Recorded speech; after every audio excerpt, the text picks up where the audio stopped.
더 뉴스의 일일 코너 더 정치에서는 매주 금요일마다 현안을 바라보는 젊은 정치인들의 시각을 확인해보는 그런 시간을 마련합니다. 정치 고수, 정치 구단의 분석만큼 정치 신인들의 시각도 궁금합니다. 앞으로 이 시간 진보와 보수, 또 보수와 진보 진영의 정치 신인들과 함께할 예정입니다. 오늘 첫 시간으로 오창석 민주당 청년정책연구소 부소장, 그리고 백경훈 자유한국당 청년특별위원회 위원 모셨습니다. 어서 오십시오. 안녕하십니까. 안녕하십니까. 하고 많은 일 중에 왜 정치를 선택하셨어요? 글쎄요, 제가 정계에 입문한 지는 한 2년 정도 됐는데요. 네. 제가 입당을 결정한 시기는 그 당시 새누리당이 200석을 넘어서 개헌을 하고 박근혜 정권이 꾸준히 이어질 것이다, 영구 네. 집권할 것이다, 이런 무시무시한 얘기가 나올 때 네. 그래도 대항마인 민주당이 건재해야 되지 않을까라는 생각을 했는데 안철수, 김한길 대표가 동반 탈당을 했단 말이죠. 그래서 예. 뭐라도 해야겠다라는 생각으로 저는 처음 뛰어들었습니다. 네, 우리 백 의원께서는 예, 그동안 해왔던 일이 북한 인권 운동을 해왔고요. 또 네. 이제 노동시장 개혁을 위해서 운동을 해왔습니다. 또 그 일들을 해결해 나가는 데 있어서 결국에는 이 정치의 영역에서 역할을 해야겠다라고 생각을 해서 이렇게 그 활동을 하게 됐고 지금 네. 이제 그 자유한국당 비대위에서 활동을 하고 있습니다. 그럼 비대위가 출범했을 때 그때 시작하신 건가요? 예, 본격적으로는 그때부터 시작했습니다. 예. 자, 그 실제로 그 당 밖에 있을 때랑 또 안으로 들어왔을 때 네. 밖에서 기대했던 것과는 좀 다른 게 있을 것 같아요. 네. 어떤 점이 제일 다르던가요? 기본적으로 민주당만의 문제라고 생각을 하진 않는데요. 네. 이 과연 정당 내 시스템이란 것이 있는가? 그래요? 네. 회계 네. 책임부터 선거 슬로건이라든지 선거 운동, 사무실 임대 등등에 대해서 교육을 받은 게 하나도 없습니다. 이게 갑자기 내부 고발자 입장으로 얘기하는 것 같은데. 그러네요. 민주당 네. 관계자들께서는 주의 깊게 들어주시기 바랍니다. 네, 그래서 내부 정당의 육성 시스템 자체가 전무하다. 하다못해 회사원도 신입사원을 위해서 연수회라든지 네. 교육을 마련하지 않습니까? 근데 네. 국가의 미래를 담당하고 있는 정당 내에서 정당 인재를 키울 수 있는 시스템 자체를 마련해 두고 있지 않다라는 것 자체부터가 좀 좌절이었죠.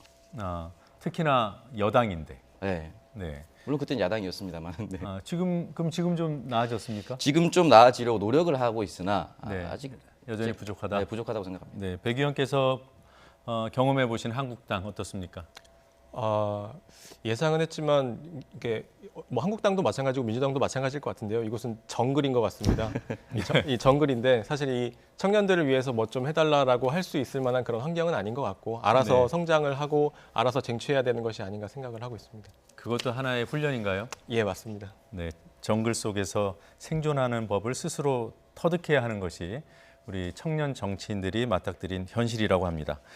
자, 우리 신진 정치인들께서 바라보고 있는 현 정국에 대해서 좀 얘기를 해보죠. 바로 좀 민감한 사안들, 기성 정치인들이 얘기하는 시각과 조금 다른지 그게 궁금해서 여쭤봅니다. 네. 먼저 청와대 비리 의혹 사안과 관련해서 이제 야권에서 조국 민정수석의 사퇴를 요구했잖아요. 네. 그 사안에 대해서 어떻게 보십니까? 일단 기본적으로 조국 민정수석이 사퇴를 했을 경우에 문제가 해결된다면 저는 네. 사퇴로 해결하는 게 맞다고 봅니다. 하지만 사람이 있는 곳에서 조직 내 활동을 하다 보면 누군가는 일탈을 할 수가 있고 누군가는 네. 잘못을 범할 수가 있다라고 생각을 하는데요. 네. 그때마다 가장 위에 있는 사람이 사퇴를 하고 물러난다는 것이 문제의 핵심을 찌르는 것인가? 저는 아니라고 생각을 하거든요. 오히려 지난 정권과 비교했을 때는 저는 올바른 대처를 하고 있다고 생각을 합니다. 지난 정권에서 정윤회 문건이 터졌을 때 네. 일부 고위 관리자, 그러니까 공직기관 비서관 등 몇몇을 찍어내고 오히려 청와대 문건 유출이라고 해서 그 사람을 뒤집어 씌우고 그 사람에게 모든 책임을 전가했거든요. 네. 민정수석 사퇴하지 않았고요. 네. 근데 지금 정권에서는 내부 감찰을 했을 때 비위가 나왔을 때 국민들에게 공개하고 이 잘못을 정정해 나가겠다라는 오히려 절차적 정당성을 지켜나가고 있기 때문에 조금 더 지켜보고 어떻게 하면 청와대 내부 직원들이 앞으로 비위라는 것을 하지 않고 네. 비리를 저지르지 않을까, 그 시스템을 만드는 것이 급선무라고 생각합니다. 네. 어떻게 생각하십니까?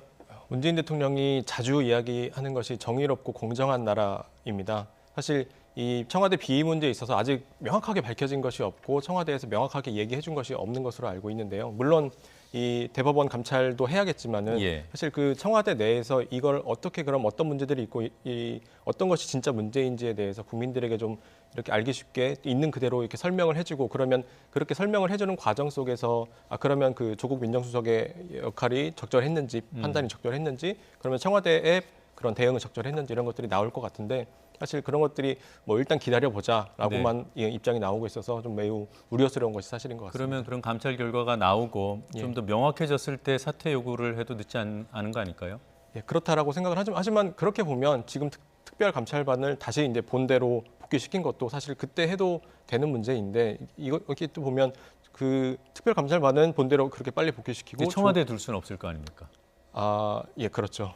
예, 네. 예, 알겠습니다. 다른 사안들이 워낙 많아서 짧게 여쭤볼게요.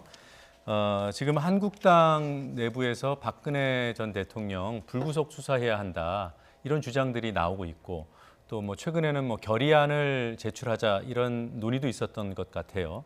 이런 흐름에 대해서 과연 국민의 여론, 정서와 부합할 수 있는 것인지 어떻게 생각하십니까?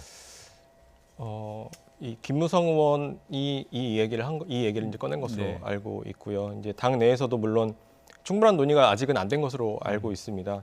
이제 다만 이제 현재까지 상황에서 이야기를 해보면 실제 이것은 이명박 박근혜 전 대통령 석방의 문제는 어찌 보면 여당의 저는 어젠다라고 생각을 합니다. 네. 사실 일단은 첫 번째로 봤을 때는 이 야당에서 얘기할 수 있는 권한이 있을까라는 생각이 일단 듭니다. 이게 대통령의 그 특별 사면권 행사를 통해서 이것이 가능한 것인데 이것이 지금 현재 야당에서 이걸 제기하는 것이 맞는가라는 생각이 일단 하나 들고 두 번째로는 아직 이게 지금 명분이 있는 이야기인가라는 생각이 듭니다. 이게 아직 판결도 다 마무리가 안 된 상태에서 이 사면을 얘기하는 것이 과연 적절한가라는 생각이 드는데 이제 이것과 약간 다른 면에서 보면 지금은 사면은 아니고 이제 불구속으로 수사하자 그런 맞습니다. 단계니까. 네. 그런 면에서 봐도 좀 다른 얘기를 해보면 사실 이제 한국당 내부 상황을 보면 이제 전당대회를 앞두고 있고 네. 그런 전당대회 속에서 뭐 여러 가지 좀 그런 전략을 담긴 그런 메시지가 아닐까 생각을 합니다.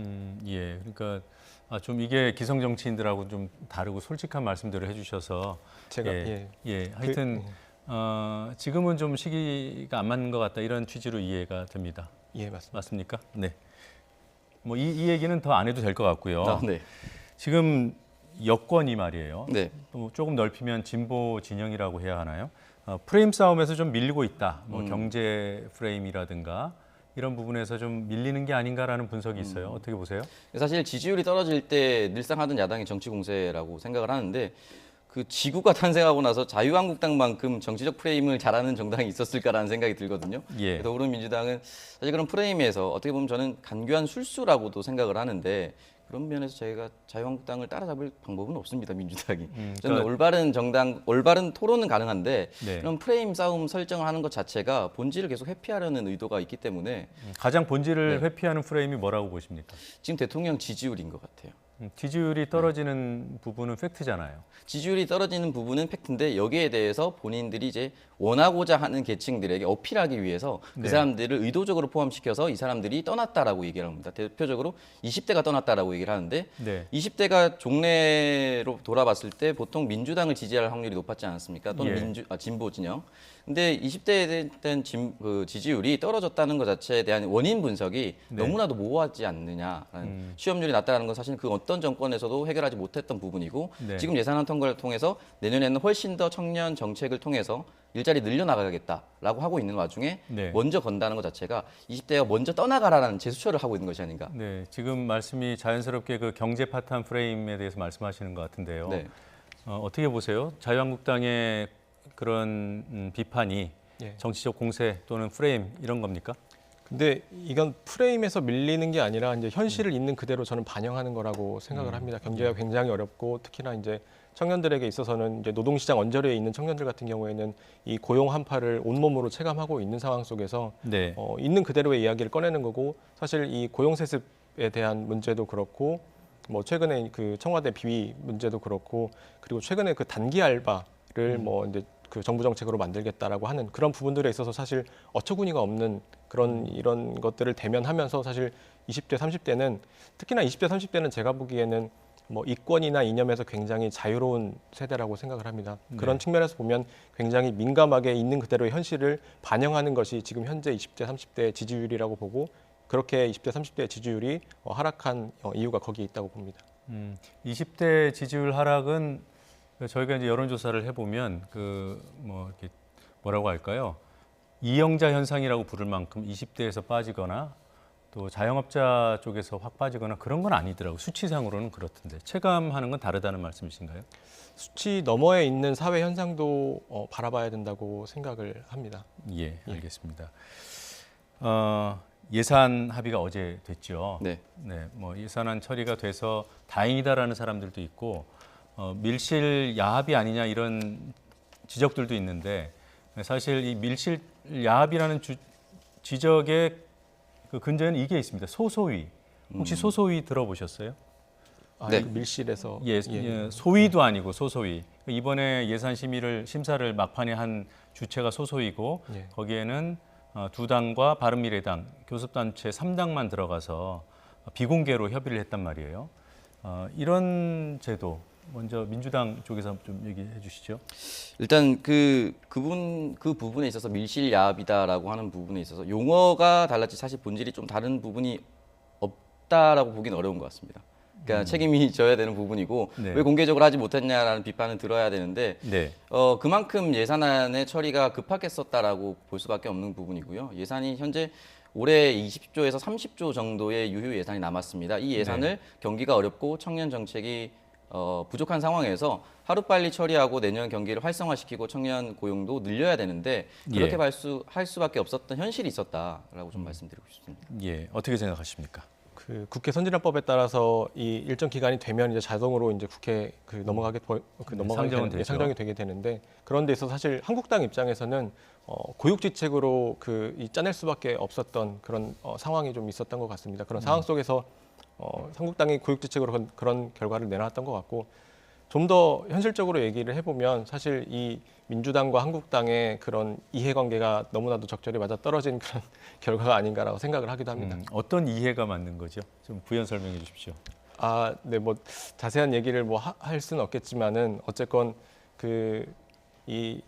특히나 이제 어쨌건 그 주요 이 두 야당이 어쨌건 이 합의를 하면 어쨌건 그게 이 예산이 얼마가 됐든 합의가 되는 부분이기 때문에 그런 부분들이 있어서 좀 문제가 있는 것 같고 저는 근데 이 문제에 있어서 이제 좀 더 본질적인 문제는 이게 뭐 물론 합의를 어떻게 했냐 이것도 굉장히 문제지만은 이 역대 최대 예산을 또 편성을 했고 하는 데 있어서 물론 필요한 부분들이 있으면 필요한 부분에 예산을 넣는 건 맞겠지만은 역대 최대 예산 속에서 사실 그 예산을 어떻게 그럼 이 세금을 거둘 것인지 또 그럼 늘어나는 빚은 어떻게 감당할 것인지 결국엔 이게 또 미래 세대가 감당해야 하는 빚으로 돌아올 수밖에 없을 것 같은데 이 늘어나는 가계 부채와 이 국가 부채 사이에서 이런 조정을 좀 해나가야 되는데 사실 이런 미래 세대에 대한 고민은 잘 안 담겨 있는 것 같습니다. 예, 뭐 두 분 말씀 들어보면은 이 소소위라는 다소 좀 생경한 과정이 이거 뭐 제도에도 없는 거예요. 네. 이런 비공개 협상 이 절차가 바람직하지는 못하지만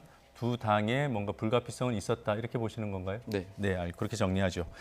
자, 두 분은 여의도 정치의 세대 교체가 필요하다고 보시는 거죠? 그럼요. 예, 왜 필요한지 간략하게 좀 얘기해 주실까요? 먼저. 일단 새로운 세대가 등장하는 경우는 이전 세대와의 다른 기호를 가지고 있기 때문에 새로운 세대라고 명명한다고 생각합니다. 네. 그렇다면 새로운 세대가 등장했을 때는 새로운 세대의 정신이 있고요. 그게 저는 곧 현재의 시대 정신이라고 생각합니다. 네. 시대 정신을 어떻게 바라볼 것이냐. 과연 지금 현재 출산율이 낮다라고 얘기하는데 왜 출산율이 낮는 본질을 파악해야 되는데 자유한국당처럼 출산 주도 성장하자 하면서 네. 여성을 마치 임신 기계로 전락시키는 그런 발언들이 본질을 굉장히 비껴갑니다. 따라서 그 본질을 정확하게 비춰줄 수 있는 젊은 세대들이 등장하고 우리가 왜 출산을 꺼려하고 왜 우리가 일과 가정이 양립되지 않는가에 대한 이야기를 귀담아 들을 필요가 있다. 그런 의미에서 세대 교체는 정말 필요하다고 생각합니다. 젊은 세대가 젊은 세대의 얘기를 직접 할 수 있어야 된다. 그럼요. 네. 동의하십니까? 예, 저도 공감하는 부분이고요. 미래를 준비하고 대비해야 된다고 봅니다. 네. 이 4차 산업 AI가 주도하는 이 4차 산업혁명을 어떻게 우리가 또 주도해 갈지 이 입시 위주로 맞춰져 있는 이 교육 현장에서 이 에듀테크를 어떻게 도입을 해 나갈지 이 35살의 김정은이 이제 국제 무대에 나왔는데 이 김정은과 어떻게 이 한반도의 미래를 그려갈지 사실 이런 문제들에 대해서는 어찌 보면 이게 좀 더 젊은 지도자들이 나와서 이런 역할을 해야 된다고 보고요. 지금 있는 기성 정치인들이 사실 이런 것들을 배워서 할 수 있는 것도 아니라고 생각을 합니다. 예. 오늘 첫 순서였습니다. 예, 네. 앞으로 자주 뵐 텐데 좀 더 참신한 정치적인 시각, 현안에 대한 깊은 분석 기대하겠습니다. 두 분 고맙습니다. 고맙습니다. 감사합니다.